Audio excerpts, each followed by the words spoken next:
Muito bem, estamos de volta e vamos pensar um pouquinho nessa divisão, nessa separação entre a filosofia pré-socrática e a socrática. Qual foi o grande elemento de diferenciação entre a filosofia socrática e a filosofia que veio antes dele, certo?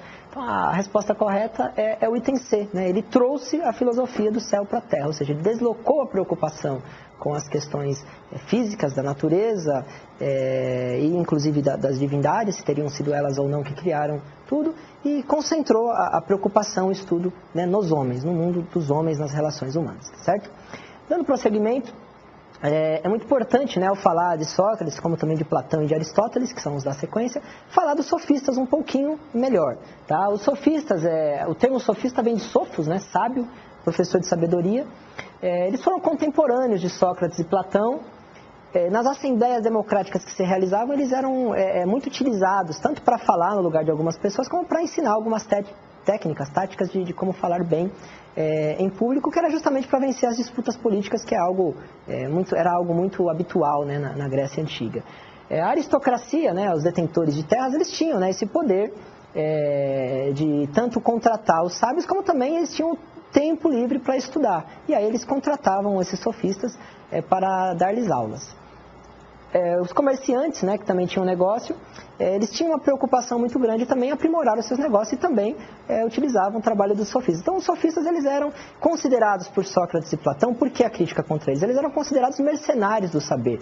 A preocupação deles não era com a verdade, não era com o conhecimento, mas era com justamente a lucratividade pessoal deles. Então é por isso que hoje o termo sofista ele tem um caráter pejorativo, né? Eles são criticados por Sócrates e Platão como mercenários do saber, cobravam por ensinar, não tinham compromisso com a verdade e ensinavam a arte do convencimento. A preocupação era ensinar as pessoas, convencer as pessoas, sem que necessariamente fosse um convencimento baseado na verdade, né? na originalidade das coisas.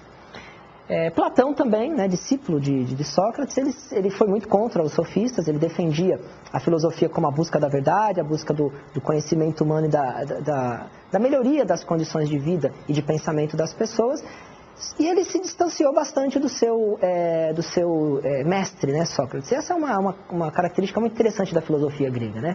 Quando nós falamos de discípulos, existe uma falsa impressão de que o discípulo é aquele que segue os ensinamentos do mestre. E na filosofia grega isso é justamente o contrário. O verdadeiro discípulo é aquele que pega o ensinamento do filósofo, mas ele vai adiante, ele cria o seu próprio pensamento. E foi isso que aconteceu com Platão, certo? Ele escreveu, né, a alegoria ou o mito da caverna, que se encontra no livro 7º da República. E essa alegoria da caverna que ele escreve, ela é bastante sintomática de todo o seu pensamento, né? O que pensa Platão? O que pensava Platão? A concepção dele, né, de política, por exemplo, também é ilustrada em outros livros, no próprio livro, né, A República de Platão, e a própria história lá do mito da caverna é contado também para ilustrar a sua concepção de política, a sua concepção de verdade. E que concepção seria essa, então? Ele trabalha, né, nessa alegoria da caverna com alguns elementos, né, que a caverna, prisioneiros, sombras, mundo externo. Ele conta a história hipotética de algumas pessoas que estariam morando em uma caverna, ou seja, nasceram ali, estavam ali há muito tempo, e elas viam as sombras, né, os reflexos das pessoas passando numa parede diante deles. E eles se contentaram com aquilo durante muito tempo. Até que um dia um daqueles homens acabou se perdendo ali, se separando e conseguiu sair da caverna. Ele não sabia da existência de um mundo exterior. E quando chegou lá, a luz, né, da claridade do dia ofuscou os seus olhos, ele ficou alguns minutos sem conseguir enxergar, mas ele ficou admirado, ele ficou espantado com tudo aquilo que ele via. E ele voltou depois para contar para as pessoas que o que elas estavam vendo não eram as coisas. O que elas estavam vendo era a aparência das coisas, era a sombra das coisas. Essas pessoas se irritaram com ele, quiseram inclusive agredi-lo, e essa história ela é muito simbólica, né? Não só do pensamento de Platão, mas de muita coisa que nós vivemos até hoje. Mas ela precisa ser compreendida no contexto de Platão. Platão ele acreditava na existência do mundo das ideias. Então, para ele, a essência das coisas não está aqui no mundo material que a gente vive. A essência das coisas está no mundo das ideias. Então, quando ele fala de mundo interior, de mundo interno, de mundo externo, ele está fazendo essa oposição realmente entre o mundo das ideias, onde as ideias nascem, e o mundo material, que é o mundo externo em que nós vivemos. Então, e aí essa ideia do mundo das ideias vai levá-lo, né, a ideia também do mundo sensível e do mundo das ideias. O mundo sensível é esse mundo material, esse mundo concreto, esse mundo físico em que a gente vive, o mundo das aparências. Então, quando ele fala do mito da caverna, para ele é justamente isso, nós é que estamos vendo a aparência das coisas.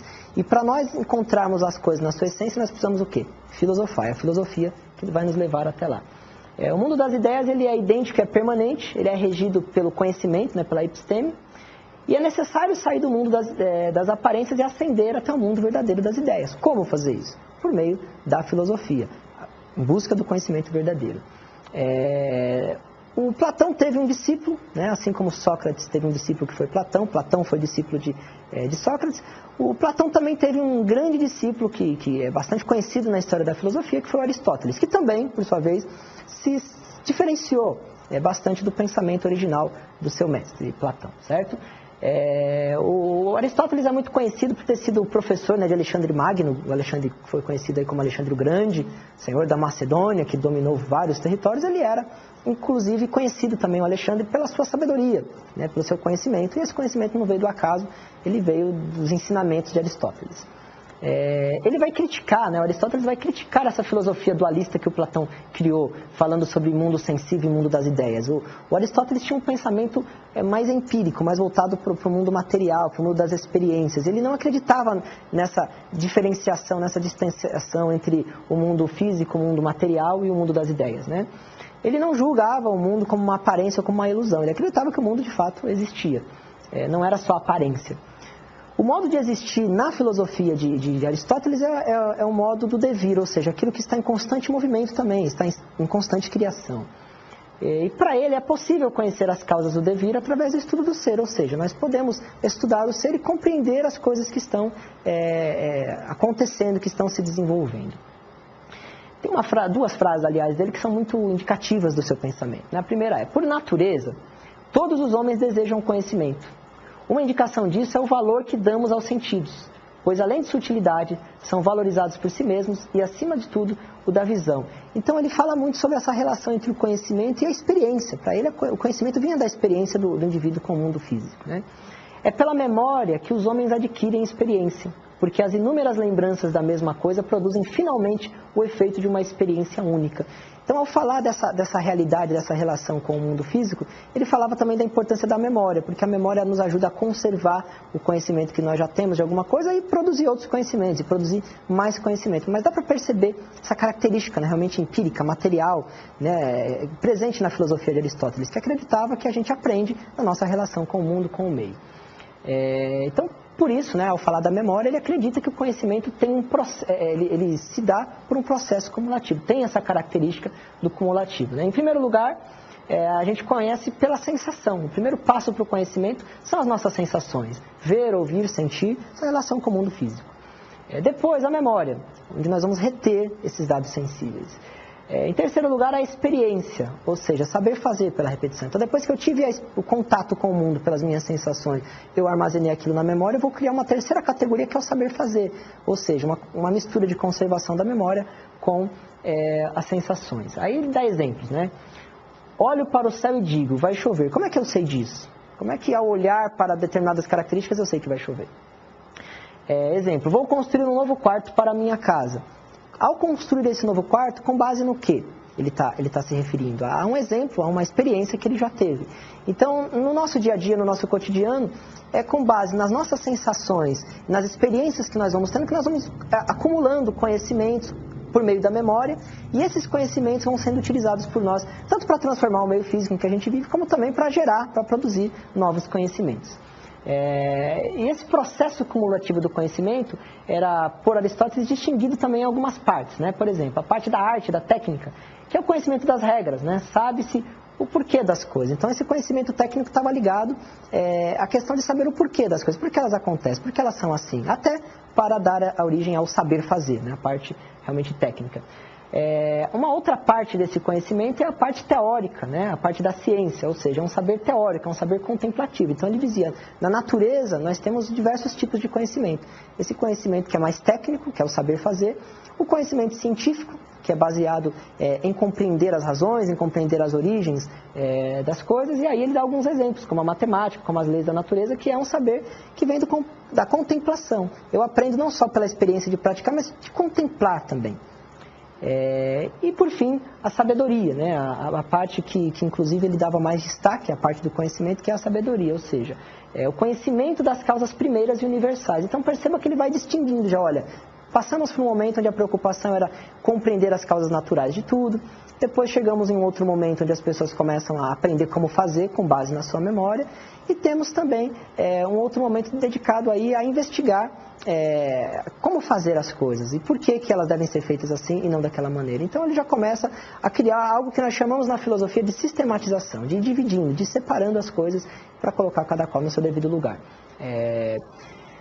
Tanto Sócrates, como Platão, como Aristóteles, eles ficaram conhecidos por marcar, né, o que nós chamamos de filosofia da antiguidade. Então, a filosofia da antiguidade, ela começa com os pré-socráticos, tem nessa tríade, Aristóteles, Platão, Sócrates, um momento de grande efervescência, né, tanto do pensamento como da categorização da filosofia, de criação de métodos, mas isso tudo, de certa forma, sofre um abalo muito grande, em certo momento, durante o período da Idade Média. Então, agora nós estamos saindo daquele período que nós chamamos de período da Idade Antiga, né, dividido entre o período pré-socrático, socrático e pós-socrático, e entramos agora num outro momento da história, que é o momento da filosofia na Idade Média. Qual foi a grande característica da filosofia na Idade Média? Bom, a Idade Média nós já sabemos que é um período marcado aí do século V até o século XV, né, onde a Igreja Católica ela passa a ter um grande poder, ela nasce dentro do Império Romano, né, com os próprios discípulos de Cristo, o próprio Jesus Cristo, quando nasceu, a região em que ele morou era dominada pelo Império Romano, e a princípio a religião ela é proibida, né, o cristianismo era proibido, ele foi perseguido, mas ele vai se fortalecendo dentro desse império, até que ele se torna a religião oficial do império. A Igreja Católica ela se tornou durante esse tempo a detentora da escrita e do conhecimento, todo o conhecimento passava pela Igreja, e se tornou a força espiritual e política daquele período, né? A força, né, o poder, tanto econômico como também ideológico, vamos assim dizer, da Igreja Católica era muito forte. E a Igreja começa também a ter que se deparar com o conhecimento filosófico. O que ela faria com esse conhecimento filosófico que existiu antes dela? O conhecimento grego, romano. Então, nessa relação entre a teologia e a filosofia, o que está por trás é uma relação muito maior, que é a relação entre fé e razão. É possível, a grande pergunta da Idade Média é essa, é possível conciliar fé e razão? Então, a primeira forma de filosofia medieval que a gente conhece é a filosofia chamada patrística. Por que esse nome patrística? Porque vem dos padres, né, dos primeiros padres da Igreja Católica, com destaque para os dois primeiros discípulos de Cristo, que foram Paulo e João. E quem lê, por exemplo, as cartas de Paulo, o próprio escrito de João, percebe um caráter muito reflexivo, de tentar conciliar, né? Então, a ideia deles era essa, nós precisamos converter os pagãos, ou seja, aqueles que não são batizados, que não são cristãos. E como é que a gente faz isso?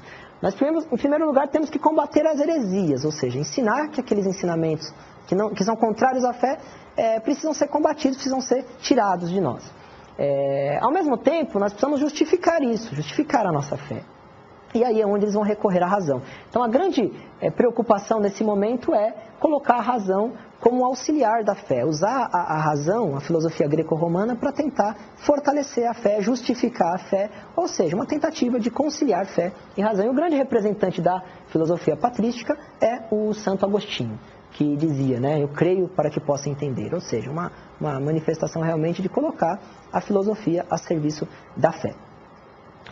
O segundo momento da filosofia medieval é chamado de escolástica. Né? Por que escolástica? Porque é um período em que a igreja começa a criar centros de estudos e começa a ensinar, vem a ideia de escola, né? Junto a algumas catedrais, alguns monastérios, havia lugares para ensinar as pessoas a respeito da fé. E aí começa a se estruturar, então, nesse período escolástico, a teologia, né? A ciência da fé, digamos assim. Então, continua se recorrendo à razão para justificar as verdades da fé. A filosofia, ela passa a ser considerada serva da teologia. Então, veja, sempre naquela relação de auxílio à fé, a filosofia vai auxiliar a fé, mas ela passa depois a ser considerada, né, de fato, uma serva. E o grande representante desse momento é São Tomás de Aquino, que vai tentar realmente sistematizar uma ciência que seja de fato, ou uma filosofia que seja de fato cristã, que é a teologia.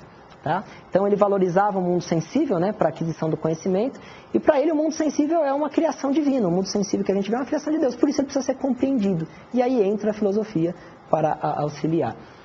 As características gerais da Idade Média são as seguintes: em primeiro lugar, o teocentrismo, o geocentrismo e o dogmatismo. O que é o teocentrismo? É a ideia de que Deus é o centro de todas as coisas. Geocentrismo: a Terra foi criada por Deus para colocar os homens, então ela é o centro de tudo. E o caráter dogmático, realmente, dos ensinamentos. Esses ensinamentos são dogmas, eles são verdades que têm que ser seguidas. Isso tudo vai ser mudado depois, vai ser rompido, né, no outro período que vem depois da Idade Média, que vai ser assunto da nossa unidade 2, que é o período do Renascimento, né, entre os séculos XV e XVI, basicamente, ele começa com essa preocupação aí totalmente diferente. Se na Idade Média a preocupação era conhecer Deus, teocentrismo, a preocupação depois do Renascimento seria com o antropocentrismo, ou seja, colocar o homem no centro de todas as preocupações. É uma volta à filosofia greco-romana que ficou 1000 anos aproximadamente na Idade Média abandonada. Heliocentrismo, ou seja, começam a questionar, será que realmente a Terra é o centro do nosso sistema? E aí vem as ideias de Copérnico, né, que colocam o Sol como o centro de tudo. Por isso, heliocêntrico. O hélio vem de Sol, né, de gás hélio, enfim, que é um elemento bastante presente no Sol. E também o racionalismo. Ao invés do dogmatismo presente na Idade Média, as verdades são dogmas que têm que ser seguidas, o que vem depois é a ideia do racionalismo. Então agora nós vamos encerrando esse bloco, propondo uma questão, né, para finalizar de fato esse pensamento. Então, no contexto das relações entre fé e razão, durante a Idade Média, a filosofia foi tratada pela Igreja de que maneira, né? Letra A: como parceira o tempo todo. Letra B: como inimiga e depois como aliada. Letra C: como uma heresia. Letra D: como uma fonte de inspiração. Ou letra E: como fonte de salvação. Então a resposta certa é a resposta A. Por quê? Porque a resposta A, ela fala a respeito de que a filosofia sempre foi tratada pela Igreja como uma aliada. Claro, depois como uma serva, mas sempre como aliada, como aquela que vai nos ajudar a justificar e a compreender melhor a nossa fé. Tá certo? Então, espero que vocês tenham gostado dessa aula. Com certeza foi muito bacana, muito produtiva. Então, espero vocês e até a próxima.